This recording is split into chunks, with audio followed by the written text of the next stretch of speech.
दुर्गा नदी के किनारे बसा एक गांव फूलपुर। गांव में कुछ 100-150 लोग रहते थे। अंजलि, जो कि पास ही के जिले में रहती थी और 12वीं पास कर चुकी थी, उसके पिताजी ने बेटी को जल्दी विदा करने के लिए उसकी शादी फूलपुर गांव के मुकेश से करवा दी थी।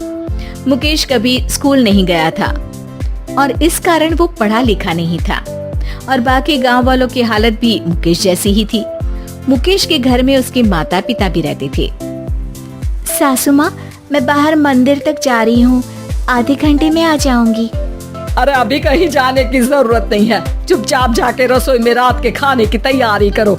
और ये घूंघट क्यों हटा लिया है तुमने? क्या पता नहीं कि इस गांव में औरतें बिना घूंघट के नहीं रहती।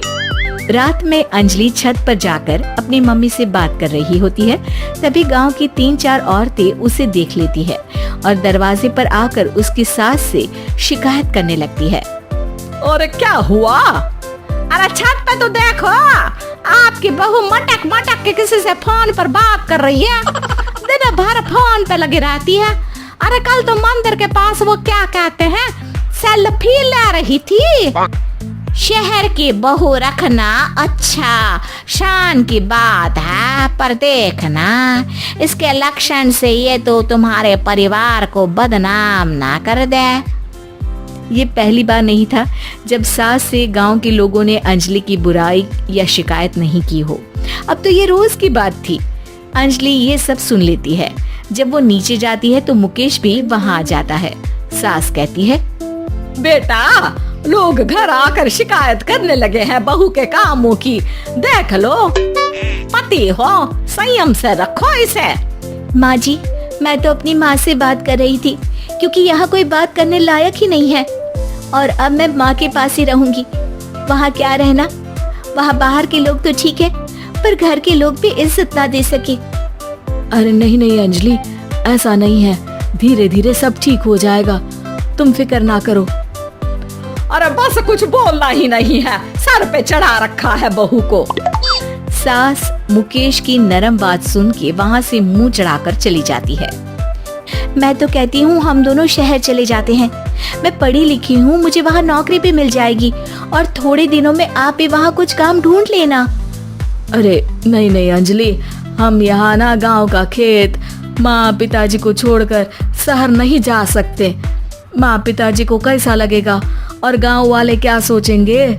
ये कहकर मुकेश सोने चला जाता है और अंजलि की गांव वालों द्वारा बुराई का सिलसिला बहुत दिनों तक चलता ही रहता है। लेकिन अंजलि गुस्सा ना दिखाते हुए समझदारी से काम लेती है। बारिश का मौसम चालू हो जाता है। जोरदार बारिश से पूरे गांव में हाहाकार मच जाता है। दुर्गा नदी में बाढ़ आ जाती है और बाढ़ का पानी पूरे गांव की फसल तबाह कर देता है। फसल की ये हालत देखकर गांव वाले निराश हो जाते हैं और बात तो यहाँ तक पहुँच जाती है कि कुछ लोग तो अंजलि को इस सब का दोषी ठहरा देते हैं। अरे पूरी फसल तबाह हो गई, पता नहीं किसकी नजर लग गई है। अरे जब से चौधरी परिवार में ये शहर की बहू आई है ना, तब से ही गांव की शांति चली गई है। इसके कर्म कांड से माँ दुर्गा नदी भी खुश नहीं है।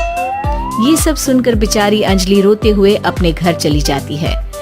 कुछ दिन बाद सभी गांव वाले अपनी फसल का मुआवजा लेकर अपने अपने घर आते हैं। मुकेश भी 1500 लेकर आता है। अंजलि को जब पासबुक दिखाता है तो अंजलि हैरान हो जाती है। अरे ये पासबुक में तो उन्होंने 4000 की एंट्री करी है और आपको सिर्फ 1500 दिए। सच में?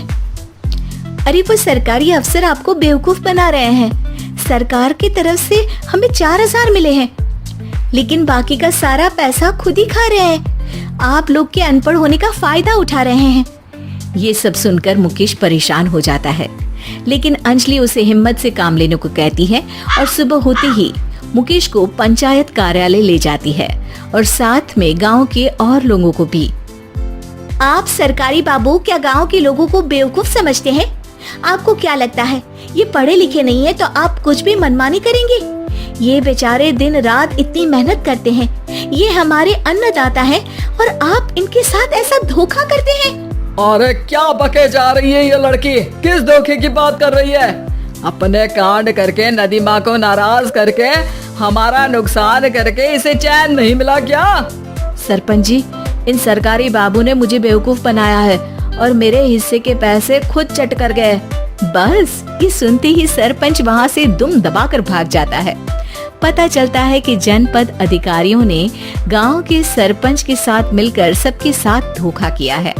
सब लोगों का विरोध शुरू हो जाता है और आखिर में अधिकारी सब गांव वालों के हिस्सों के बचे हुए पैसे उन्हें लौटा देते हैं और कई दिन तक सरपंच गांव में लौटता ही नहीं। अंजलि, तुम नहीं होती तो हम गांव वालों को तो पता ही नहीं चलता कि ये हमें हर बार बेवकूफ बनाते हैं। हाँ हाँ अंजलि बेटी, हमें माफ कर दो। हम सब तुम्हें बुरा भला कहते रहे, लेकिन तुमने ही आज हमें बेवकूफ बनाने से बचाया है। हमें तुम पर गर्व है बेटी। अब समझ आया कि सरपंच तुमसे नहीं, तुम्हारे पढ़े लिखे होने से नफरत करता था। क्यों ना इस बार हम अंजलि को ही सरपंच पद के लिए चुन ले? क्या कहते हो गांव वालों? पढ़ी लिखी सरपंच। बस पूरा गांव अंजलि के लिए ताली बजाता है और अंजलि की सास उसे खुशी से गले लगा लेती है।